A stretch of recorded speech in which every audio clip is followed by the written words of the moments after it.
लाते ही पूरे साल बरसेगा। धन और दौलत इस नववर्ष करोड़ों नहीं अरबों के बनोगे।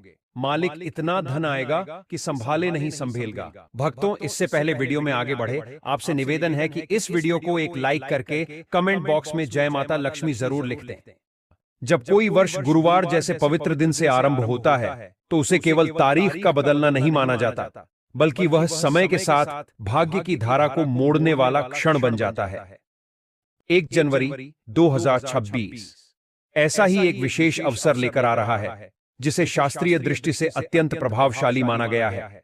मान्यता है कि इस दिन आकाशीय और प्राकृतिक शक्तियां एक विशेष संतुलन में होती हैं, जिसके कारण किए गए छोटे से छोटे उपाय भी बड़े और स्थायी परिणाम देने की क्षमता रखते हैं।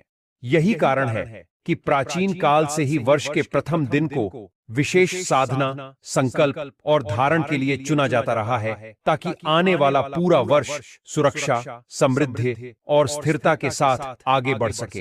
कहा जाता है कि जब नया साल गुरुवार से शुरू होता है तो गुरु तत्व स्वतः ही सक्रिय हो जाता है और गुरु का संबंध सीधे लक्ष्मी, ज्ञान, सही निर्णय और जीवन में स्थायित्व से जुड़ा हुआ है।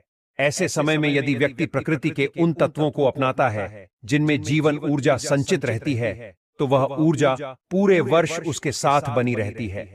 पेड़ पौधों की जड़ें इसी जीवन ऊर्जा का मूल केंद्र मानी जाती हैं, क्योंकि जड़ ही वह माध्यम होती है जो धरती की शक्ति को पौधे तक पहुंचाती है और उसी शक्ति को अपने भीतर संजोए रखती है। इसीलिए शास्त्रों में जड़ों को धारण करने की परंपरा केवल धार्मिक नहीं, बल्कि ऊर्जा और मनोविज्ञान से भी जुड़ी हुई मानी गई है। सबसे पहले बात आती है सदाबहार के पौधे की जड़ की, जिसे विशेष रूप से लक्ष्मी तत्व से जोड़ा गया है। सदाबहार का पौधा कभी सूखता नहीं, हर मौसम में हरा रहता है और निरंतर वृद्धि का संकेत देता है।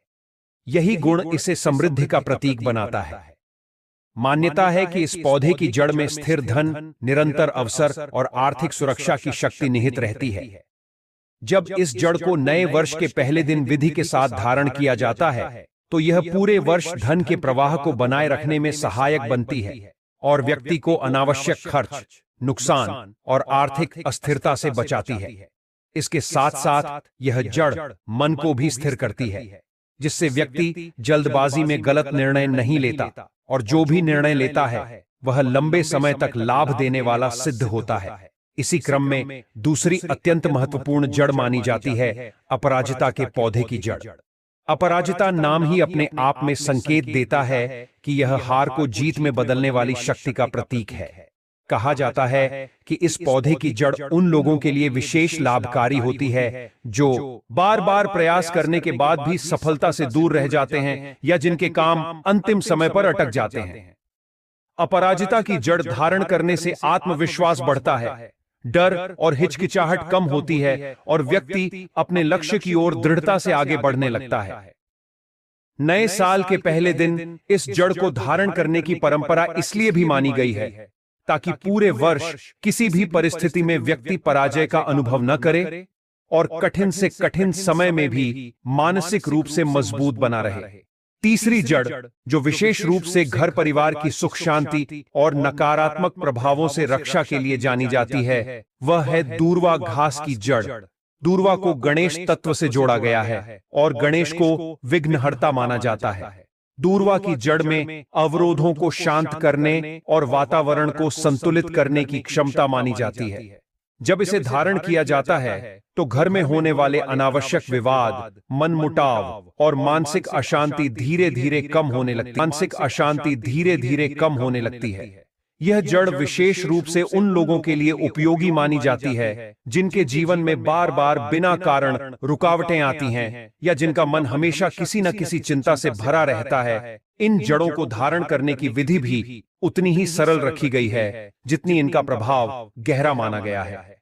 नए साल के दिन किसी एक या एक से अधिक जड़ों को स्वच्छ मन से प्राप्त किया जाता है, यह ध्यान रखते हुए कि जड़ ताजी हो और किसी प्रकार से क्षतिग्रस्त न हो। इसके बाद घर के पूजा स्थान में दीपक जलाकर जड़ को शुद्ध जल से साफ किया जाता है और कुछ क्षण शांत मन से बैठकर अपने आने वाले वर्ष के लिए सकारात्मक संकल्प लिया जाता है। यह संकल्प ही इस पूरे उपाय की आत्मा माना जाता है, क्योंकि जब मन और कर्म एक दिशा में चलते हैं तभी परिणाम स्थायी होते हैं। इसके बाद जड़ को चांदी या तांबे के ताबीज में रखकर संध्या समय धारण किया जाता है। माना जाता है कि संध्या का समय इसलिए चुना जाता है क्योंकि यह दिन और रात के बीच का संतुलन काल होता है, जहां ऊर्जा सबसे अधिक स्थिर रहती है। इस समय धारण की गई जड़ पूरे वर्ष व्यक्ति के साथ एक अदृश्य सुरक्षा कवच की तरह कार्य करती है। यह केवल बाहरी परिस्थितियों को ही नहीं, बल्कि व्यक्ति के भीतर चलने वाले द्वंद्व को भी शांत करती है, जिससे वह अधिक स्पष्टता और आत्मविश्वास के साथ जीवन के निर्णय ले पाता है। भारतीय परंपरा में यह भी माना गया है कि जो व्यक्ति प्रकृति के साथ जुड़कर चलता है, प्रकृति स्वयं उसका मार्गदर्शन करती है। यही कारण है कि पेड़ पौधों से जुड़े उपाय आज भी उतने ही प्रभावशाली माने जाते हैं जितने प्राचीन काल में थे। यह उपाय किसी चमत्कार की गारंटी नहीं देता, बल्कि यह व्यक्ति को उस मानसिक और ऊर्जात्मक स्थिति में ले जाता है जहां वह अपने कर्मों से बेहतर परिणाम उत्पन्न करने में सक्षम हो जाता है। नए साल 2026 के संदर्भ में यह उपाय इसलिए भी विशेष माना गया है क्योंकि यह वर्ष परिवर्तन, नए अवसर और नई दिशा का संकेत दे रहा है।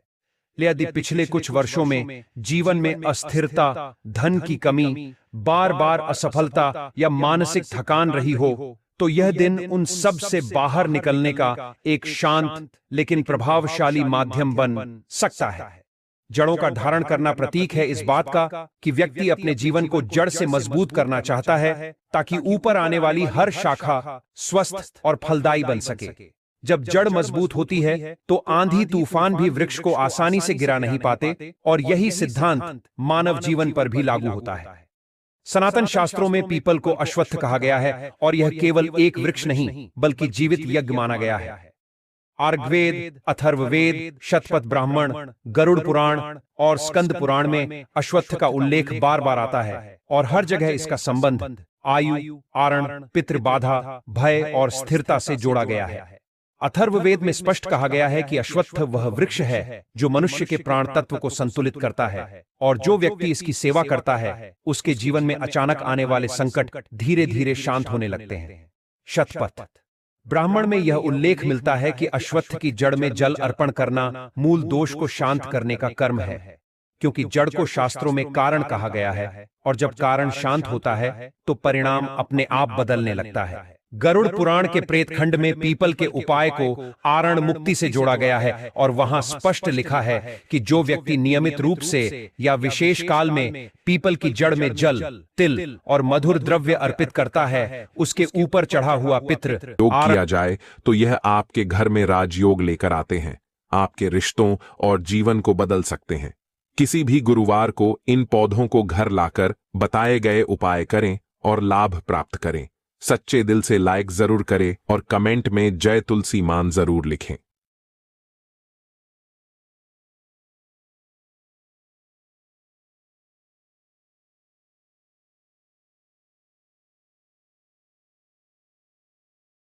भक्तों राधे राधे।